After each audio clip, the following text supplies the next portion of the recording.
When I was at school, I didn't think too much of the Most Improved Award. In my opinion, it was an excuse to hand a certificate to the kids that wouldn't get one otherwise. Now I'm a little older and hopefully a little wiser, I can see the benefit of such acknowledgement and recognition. Because not everyone is gifted with the same level of natural talent and ability, and so to recognise and reward purely on results rather than effort and improvement is inherently unfair. So as a business owner, are you recognising progress and improvement or purely results? Because the topic today is team development, and I want to touch on what is known as the Little Athletics model. Now, Little Athletics is an Australian athletics program for 5 to 15-year-olds, and rather than focusing entirely on winning, it has a unique philosophy. So be your best is the principle that Little Athletics promotes, and the emphasis is on personal performance and improvement.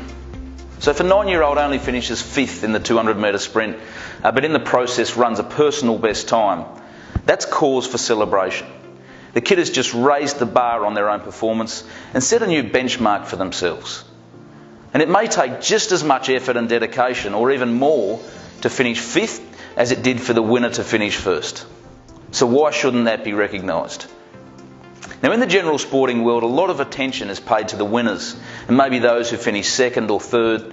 Those who perform less well are ignored, and those who finish last are often ridiculed. Is that the way that you run your business?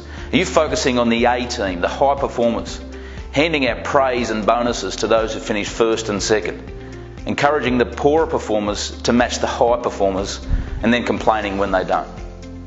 Or are you helping all team members to raise their own bar and set a new benchmark for themselves?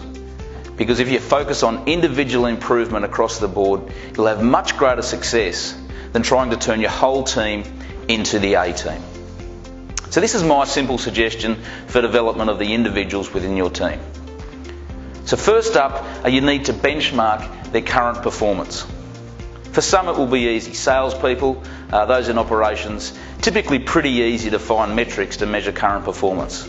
Others, such as admin and finance roles, may be a little harder, but there will be a way you can benchmark their current performance. Maybe it's on time taken to complete tasks or quality of the work. Just find a simple measure that gives an accurate indication of their current performance.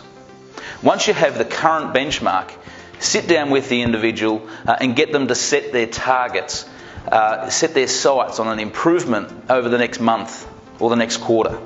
So don't just set an arbitrary KPI for them, because the individual needs to own their own performance. You can't expect a salesperson who's been making a quota of 800k a year to all of a sudden be selling double that. So set realistic targets for improvement, and then coach and reward improvement. So once you've set targets, make sure that the individual has the coaching, the training, the support they need to achieve their targets.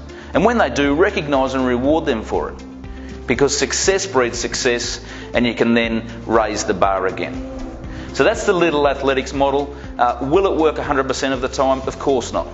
There's plenty of individuals in the world who simply don't have the drive or the inclination to improve themselves. Chances are you might have 1 or 2 of them on your team. But you won't know unless you give it a go.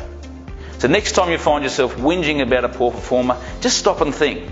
Are you being fair? Have you tried the Little Athletics approach? Have you given that person the opportunity to grow and improve and succeed? If not, change your thinking and try again.